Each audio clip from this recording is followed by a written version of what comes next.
آج ہم ایک ایسی عظیم داستان کا جائزہ لینے والے ہیں جو صدیوں سے انسانیت کو صبر، نتائج اور سچی توبہ کی طاقت کا بہت گہرا درس دے رہی ہے۔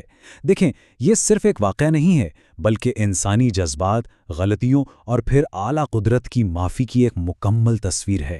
ہم حضرت یونس علیہ السلام اور اس عظیم مچھلی کے حیرت انگیز سفر کو سٹیپ بائی سٹیپ سمجھیں گے۔ مقصد ان گہرے اسباب کو سامنے لانا ہے جو اس داستان کے ہر حصے میں چھپے ہیں۔ تو چلیں شروع کرتے ہیں۔ ذرا سوچئے، کیا ہوتا ہے جب ایک رہنما یا ایک پیغمبر تھک ہار کر اپنے قوم سے جلدی مایوس ہو جائے؟ یہی وہ بنیادی سوال ہے جو اس پورے پرخطر سفر کی بنیاد رکھتا ہے۔ اس داستان میں آگے بڑھنے سے پہلے اس پر غور کرنا بہت ضروری ہے، کیونکہ آگے جو کچھ بھی ہونے والا ہے وہ بالکل اسی مایوسی اور اس کے نتائج کے گرد گھومتا ہے۔ تو بات شروع ہوتی ہے پہلے حصے سے، جسے ہم مشن اور نینوے کہہ سکتے ہیں۔ نینوے ایک ایسا شہر جو اس وقت اپنی برائیوں اور نافرمانیوں کے لیے مشہور تھا، اور یہیں حضرت یونس علیہ السلام کو ہدایت کا پیغام دے کر بھیجا گیا۔ اب یہاں وقت کے اس پیمانے پر تھوڑا غور کیجئے۔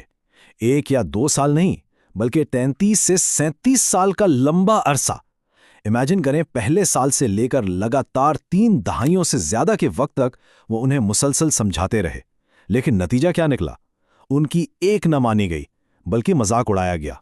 اب انسانی حیثیت سے اگر دیکھا جائے تو اتنے لمبے عرصے تک مسلسل ناکامی اور ریجیکشن کا سامنا کرنا کسی کو بھی تھکا سکتا ہے، اور بالکل یہی تھکاوٹ آخرکار صبر کے ٹوٹنے کا سبب بن گئی۔ لیکن ہر کسی کا ایک بریکنگ پوائنٹ ہوتا ہے۔ جب مایوسی اور فرسٹریشن اپنی انتہا کو پہنچ گئی تو جذبات میں آ کر ایک بہت بڑا قدم اٹھایا گیا۔ حضرت یونس علیہ السلام نے فیصلہ کر لیا کہ ان لوگوں کو اب کبھی ہدایت مل ہی نہیں سکتی، اور ان پر عذاب تو اب آنا ہی آنا ہے۔ اس شدید تھکاوٹ میں اللہ کے واضح حکم کا انتظار کیے بغیر ہی انہوں نے شہر کو چھوڑ دیا۔ انہیں لگا کہ ان کی ذمہ داری پوری ہو چکی ہے۔ یہ جلد بازی کا ایک ایسا فیصلہ تھا جس نے آنے والے واقعات کی پوری چین سیٹ کر دی۔ اور یہیں سے ہماری داستان کا دوسرا باب شروع ہوتا ہے، طوفان اور کشتی۔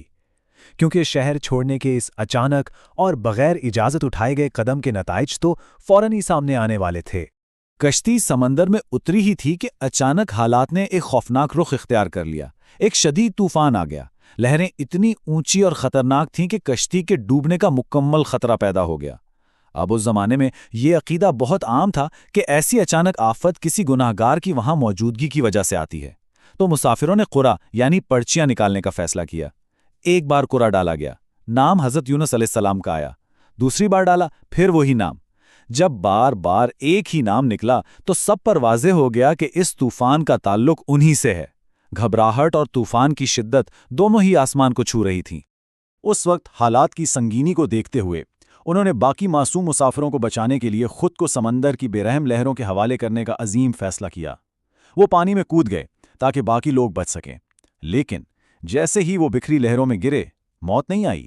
اللہ کے حکم سے اچانک ایک بہت بڑی مچھلی نے آ کر انہیں فوراً نگل لیا۔ تیسرا باب، مچھلی کے اندر۔ یہاں آ کر داستان میں ایک عجیب سا ٹھہراؤ آ جاتا ہے۔ سمندر کا شور و گل بالکل ختم ہو جاتا ہے اور اس کی جگہ ایک گھپ اندھیرا لے لیتا ہے۔ اس گھپ اندھیرے میں توبہ کا اصل مطلب سمجھ آتا ہے۔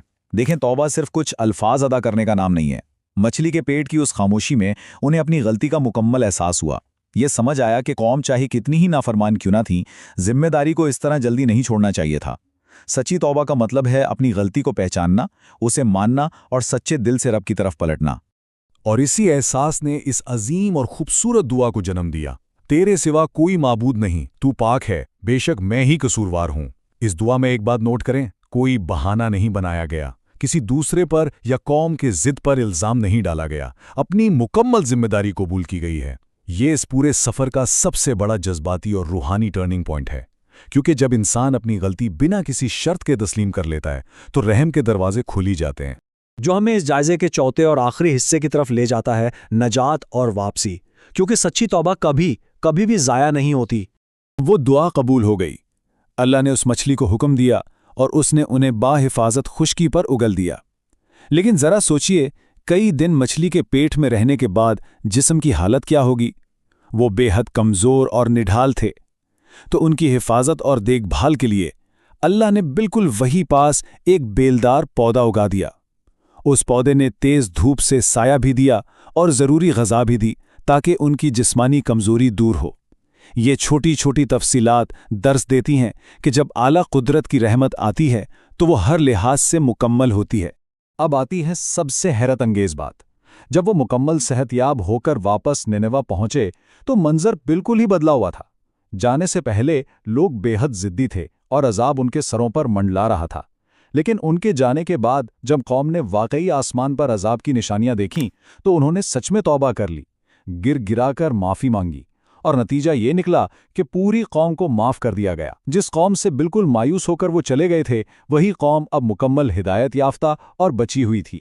تو آخر میں اس سوال پر ضرور غور کیجئے، کیا واقعی کسی دوسرے موقع کے لیے کبھی بہت دیر ہو جاتی ہے، یا پھر سچے اور کامل صبر کا مطلب ایک ایسی ٹائم لائن پر بھروسہ کرنا ہے جو ہماری انسانی سمجھ سے بہت آگے ہے؟ یہ داستان سکھاتا ہے کہ سچائی کی طرف لوٹنے میں کبھی دیر نہیں ہوتی، اور نتائج کا فیصلہ ہمیں خود نہیں کرنا چاہیے۔ انسان کا کام صرف کوشش کرنا اور صبر رکھنا ہے، نتائج ہمیشہ ایک اعلیٰ قدرت کے ہاتھ میں ہوتے ہیں۔ اس گہرے خیال کے ساتھ آج کا یہ تفصیلی جائزہ یہیں مکمل ہوتا ہے۔